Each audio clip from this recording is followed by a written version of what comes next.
he comes in the room talking cash shit as if he finna get off in the bed. And I'm like, what the fuck are you doing? My boy? What you doing? Like, if you gonna come in here and go to sleep, go to sleep. But don't come in here with all this. Don't do.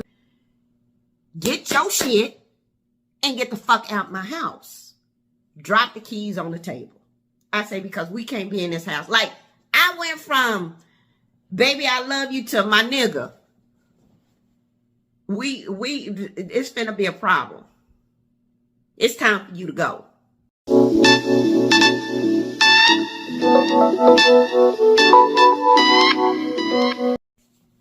Hey, young world. Happy Saturday, March 2nd. I am up early. I don't know why. Honestly, I have no idea. I went and hung out with my cousin and my sister last night, and when they called me, they said, and my cousin said, let's go out drinks. I say, out?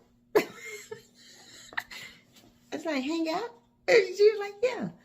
So I told her I was working. It was so funny. I told her I was working, and I got off around 3 yesterday.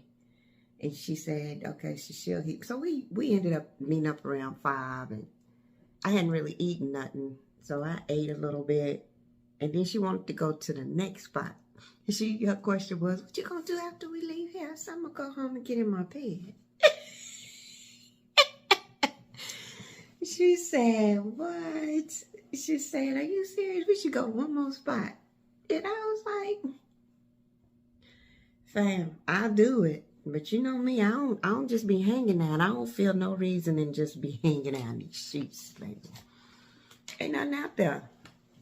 And I told y'all, I'm not interested in dating or meeting nobody. So to me, it ain't no reason in me being out there. And I still get carded when I go places. I don't, especially when my hair is covered like this, they swear I'm a little teenager. And I'm just like, no. So if I get carded, the wrong person walk up to me and I have to tell him, look, son, I'm old enough to be your mother, if not your grandmother. Like, literally. My oldest is 34. So, no. But, no, I just thought that was funny. You know what, y'all? I hadn't had an opportunity to put out another series in regards to girls talk. So I think this would be episode number 4 of Girls Talk. And the thing that I wanted to talk about is, can a relationship be detrimental to your health? And you guys know, everything I talk about, when I have these subjects and everything like that, it's based off experience. It's not based off of no one telling me anything or anyone coming to me and saying, well, this is Joe Miss Jules' life experience in relationship as a heterosexual woman, period. And I really think that a bad relationship, and I'm going to say with a man, because I'm a heterosexual woman, can kill you. I'm going to really say that. Because of the stress that comes along with it. So, for the majority of you know that I've been married twice in my life. I was married at the age of 21, and then I was married again at the age of 49, 50, somewhere off in there. Dang, it's sad because I'm so far removed from this last relationship. I honestly forget stuff. I really do. So I'm 51 now. Yeah, I was 49. So in my last relationship, if you guys go back into some of my vlogs in regards to living single over 50, I kind of talked about my breast cancer and how that derived and how the person that I was with at the time kind of just brushed off the subject matter as if it just was not absolutely important. The same person who treated me a certain way at that time, I ended up marrying. And I've been a breast cancer survivor for 5 years now. So that's been a few years, right? And I think what's very important as women is that when we get into these relationships, we don't own our fuck ups. We don't own where we did wrong. We just think everything he did. And I'm just gonna be honest. I'm a very transparent person, and for me, my wrong, honestly, was getting back into the relationship. I did 100%. I shouldn't have never done it. When we got back together and we got married, the marriage was so freaking stressful. I'm talking about stressful. Like, there was nothing that I could do that was right. And I alluded to this in episode 3 of Girl Talk. There was nothing I could do was right. And every day it felt like I was being either attacked or he knew my spiritual beliefs or this, that, and other. So I was either being attacked verbally because I wasn't doing something right, or else he'll come to me from a spiritual or biblical and tell me why I should be acting a certain way. And it wasn't minor stuff, you guys. It was, well, I won't say it wasn't minor stuff. It was minor stuff because it was always down to how I cleaned the kitchen. You didn't wipe up this good. You need to wipe this good. Cleanliness is next to godliness type shit. You know, it would just be some of the craziest stuff, right? So, needless to say, my marriage to this man was absolutely a mistake. I shouldn't have never did it.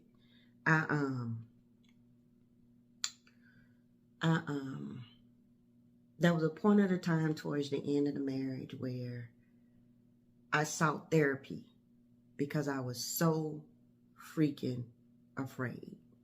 And I didn't know where to go. Like, I didn't know, I didn't want to turn to my parents because I kind of like felt like when I was dating the guy, I went to my parents and told them some things. And I was like, well, I had promised them when we got married, I was like, well, my thing is that, you know, what happens between you and I, my commitment is not to go talk to my parents about it because I felt like I was wrong about it.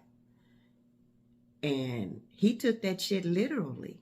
And when I make a commitment like that, I'm literal about it too. So I didn't want to go to my parents. I didn't want to go to my sisters. I didn't want to go to anybody. I just kind of like dealt with it. But it got to the point where I had to seek somebody because I was finna go fucking crazy. I was finna go out my mind. So I sought a therapist for protection. And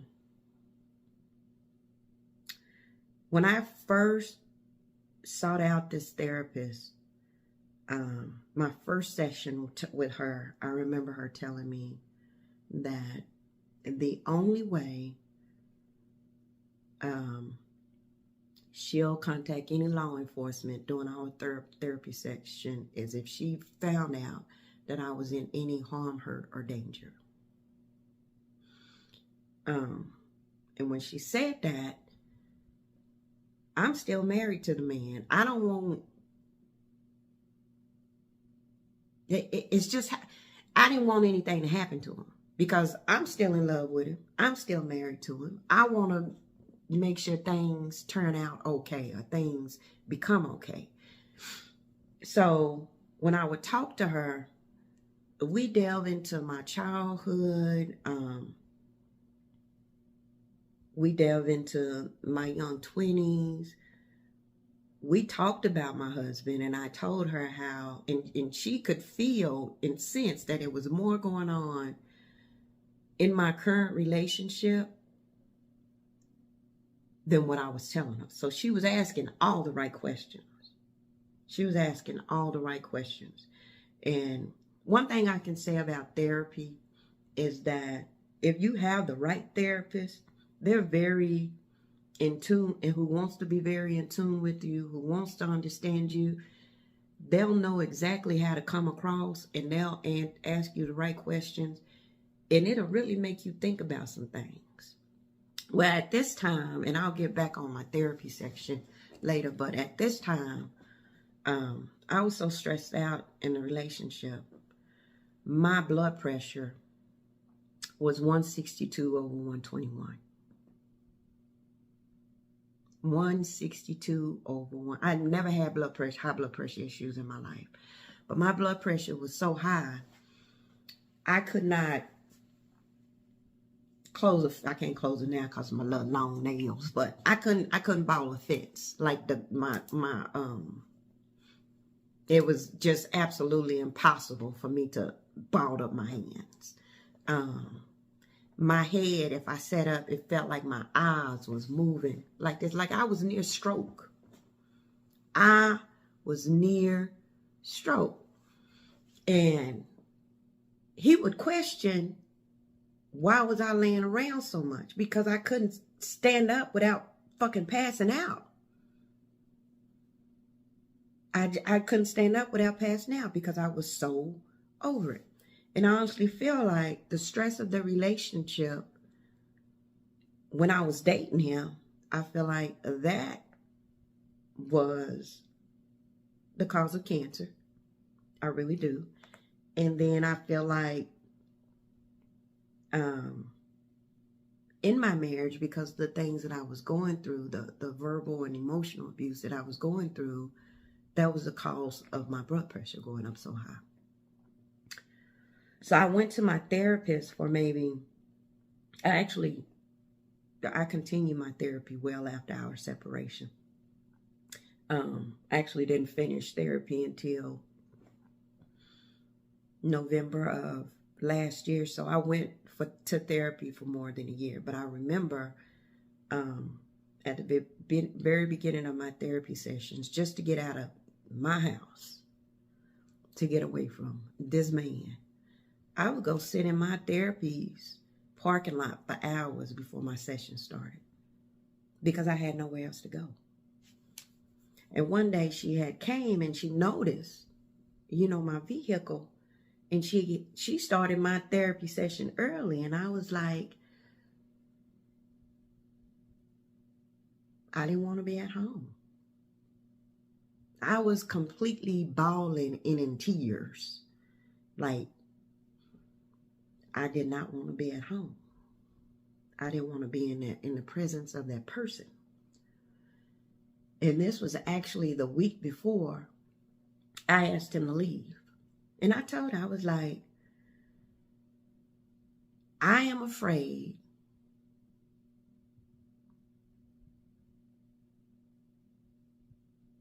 of what point I'm going to get at this point. Of what I can do, because I know my temper. I know the type of person I am. And that's why I remove myself from people, or not the type of person I am, the type of person I can be. That's why I remove myself from people, because I don't want to be that person no more. I shouldn't have to fight at 50. You know what I mean? So I told her, I said, I don't know. I'm at the point where I don't know if I'm going to be able to respond in a good way anymore, or be a good person in my house anymore with my husband. So she wanted to gain more understanding of what's going on, but keep in mind, I'm still at the point where I don't want the man to go to jail. I just want him to leave. I just want him to go at this point. I'm just like, leave. You know what I mean? So I had the therapy session and I came home. And my blood pressure is still 162 over 121. My blood pressure is skyrocketing. Right? There was nothing I could do to make my blood pressure get to the state where it was normal again. I actually went to the doctor, and the doctor was like, my medical oncologist office, I had went, and they was like, do you normally have blood pressure like this?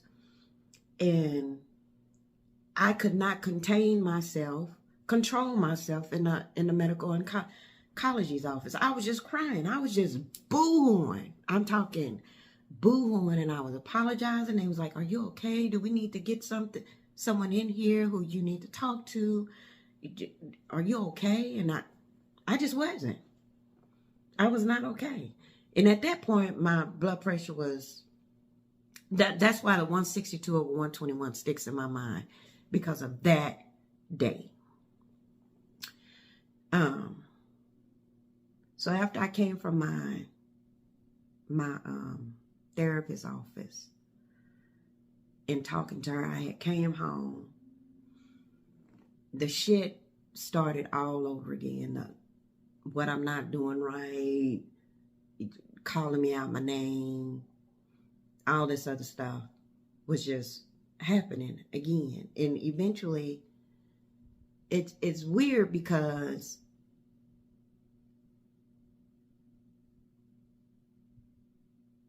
I heard this man call me stupid, and I went crazy. I was like, what'd you say? He said, you too stupid to understand what shit look like in front of other people. Now, he was upset because we had went to a function and we was around some of his club brothers, and one of his club brothers was talking about how bad he was to women, but how God has a sense of humor because God blessed him with daughters. And his own club brother was like, I'd kill a man if they would treat my daughters the way I treated my women. And when he said that, it just hit me. I got so emotional by it. And I don't know if people understand, when you're going through things, it's hard to, like, everything will hit your emotions. And when you're going through emotional abuse and verbal abuse, everything will hit your emotions. So when this guy was talking about this at this thing, it hit my emotions. I was trying to hold it in because I see I'm at the table with all these people, but I couldn't. And this girl looked, it's like, Jules, are you okay? And I'm like, and tears just started coming down. And I had to explain to him that I felt like his testimony was amazing. If that's how he truly feels, because that's true. I don't think men think about how what they do to how they treat women. If they have children, they daughters can be treated the same way. And I don't think as they in these relationships with women that they think that's possible. But it's true. God do have a sense of humor.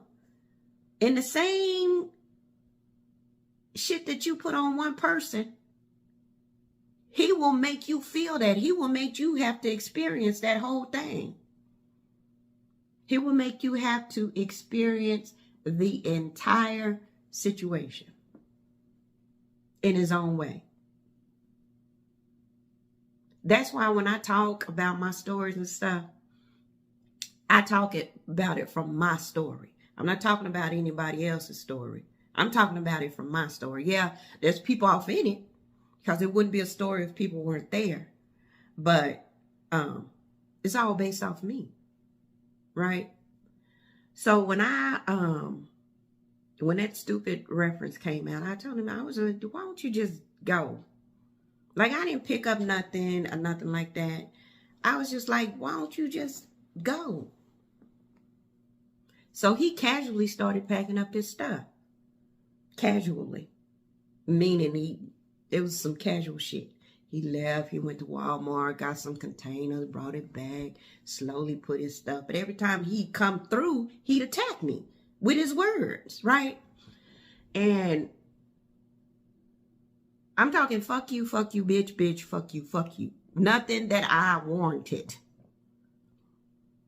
Like, I didn't warrant any of that. He was so upset because of what he thought his friends may have thought, because I had empathy over a story that I had heard one of his homeboys say. Right? So later on, at that point, I finally called my mom, because I knew that I was at my wit's end, and I said, Mom, I can't do it. This I can't do. Now, if you've been following me since the beginning of the year, you guys know that my mom and my dad are still married to this day. They've been married for over 55 years. So I was raised in a household with both of my parents, with 2 sisters, all by the same man. So I know what marriage is supposed to look like. I know what loves look like when it comes to a family. I know what it looks like when a man covers his wife. I know what it looked like. And that's something that I always wanted all my life. Was what my mom and dad had, right? But I never wanted it to the detriment of my own life. And I knew in that moment, if I had stayed in that relationship, there was a possibility that I wasn't going to survive. That I just wasn't going to. My blood pressure was telling that. Right? I was literally finna have a fucking stroke. So my mom was like, well, baby, just calm down. Do you need me to come out here? I was like, no, don't come out here, because my mom's will be 76 this month. 4'11", but she is definitely one of them mothers that will show up on G. She one of them mamas. Cutest little thing ever. But she will come after you for her babies. And I was like, no, don't worry about it. She said, well, I need you to just go get you a glass of wine. Just go on and lay down and relax. You know, it'll all be better in the morning. So I try to take my mama advice and go lay down. And by this time, the sun had went down. It may be 7, 8 o'clock at night. And he comes in the room talking cash shit, as if he finna get off in the bed. And I'm like, what the fuck are you doing? My boy? What you doing? Like, if you gonna come in here and go to sleep, go to sleep. But don't come in here with all this. Don't do that. Because you know I'm trying to keep my peace. And I'm on 20. I'm not on 10. I'm on 20 mentally. Like, I'm on 20 to the point. People say when you go through depression and through hurt, you either think of one or two things. You either think of hurting yourself, or you think of hurting the next person. Well, I'll tell anybody I love myself too much. I love me some Joe, honey. So I never think about hurting myself. But in that moment, I was thinking about hurting him. And I got up out the bed, cut the light on. I say, bruh, like, you ain't even my husband no more at this point. Get your shit and get the fuck out my house. Drop the keys on the table. I say, because we can't be in this house. Like, I went from, baby, I love you, to my nigga. It's finna be a problem. It's time for you to go. And the minute my personality came out like that, he was like, okay, like his fucking tail tucked up under his ass.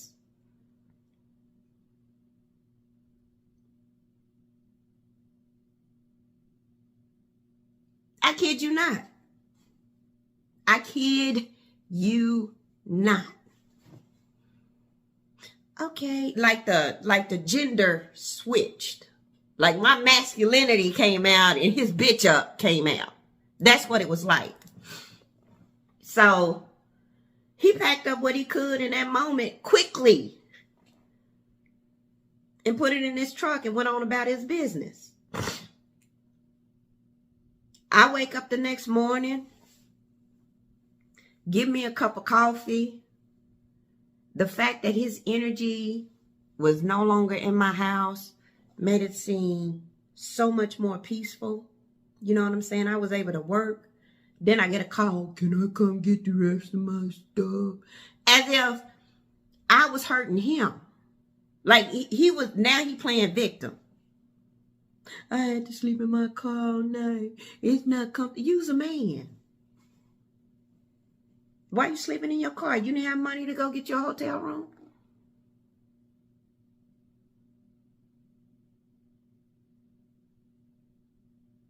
I mean, you let you tell it, you got it, baby. But now he playing the victim as if I did something wrong. I ain't never called this man out his name. Never talked bad about his children. Ever.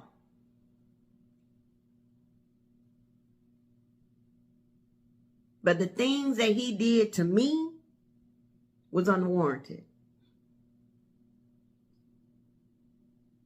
So it took him about a week to remove all of this stuff out of my home. The stuff that he wanted to take. And granted, I wasn't like, don't take this, don't take that. He was able to take whatever he wanted to take. And when it came to the TVs, he was like, well, I just need one of the TV because I don't have a TV. Okay, well, you weren't specific, so I'm going to give you the one that I want to give you, which was yours, which was the old one, which you can take it. And then I told him, I said, you dragging this out too long. I was like, why don't you just call the damn moving company to come get your shit, the big stuff, and get it all out of here. Why are you taking so long? So in that moment, he asked me, he said, are you sure this is what you want? Nigga, yeah. Absolutely. I'm sure. 100%. No. I've learned. In the week that he wasn't at my home, I went back to the doctors. I went back to my doctors. My blood pressure instantly dropped to normal. Like my PCP told me, she said, well, I don't know whatever you was doing, but keep doing it because your blood pressure is absolutely normal like it usually is when you come see me. So this is why I say when getting in when you're in a bad relationship or relationship that is not for you, it can definitely be to the detriment of your health. And I think that's why as women, and it goes back to me saying from the J-Jump, all the way back from the beginning, we need to think of ourselves first. Because we will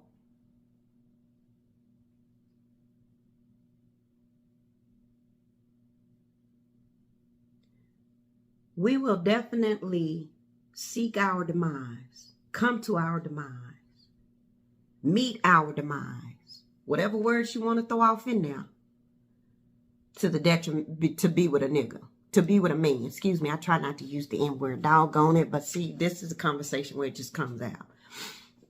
To be with a man. And we shouldn't. Like, it's not that important at all. I promise you. You will find the peace. If you love yourself enough, you will definitely find peace in being alone. You without a man. without someone dictating what you have to do, what you look like, if you clean in the right way, what type of clothes you should wear, how your hair should be. Your eyelashes too damn long. I don't wear eyelashes, but y'all get where I'm going. Don't wear perfume because it messes with my allergies, but you walking around here smelling like a goddamn brewery because you got on so much cologne. That type shit. That's why I think it's so important. So, I don't know if you guys agree, disagree. Like I always say, please feel free to add comments, questions, or anything like that. If you feel like you want me to elaborate on something or whatever, happy to do so. But yeah, I think that we need to definitely be mindful of the choices we make when it comes to relationship. If you find yourself at your wits with a relationship, help me understand why you feel like you need to stay off in that relationship. Young or old. Why are you still there? Why are you not choosing you first?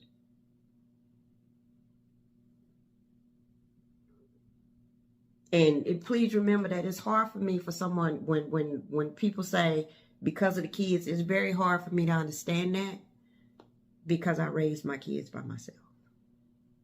So I'm not going to be able to understand everybody's reason and rationalization because I feel like where there's a will, there's a way.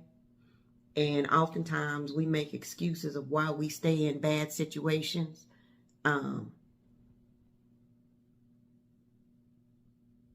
Because of fear. When what you should be scared of is what you're sleeping next to at night.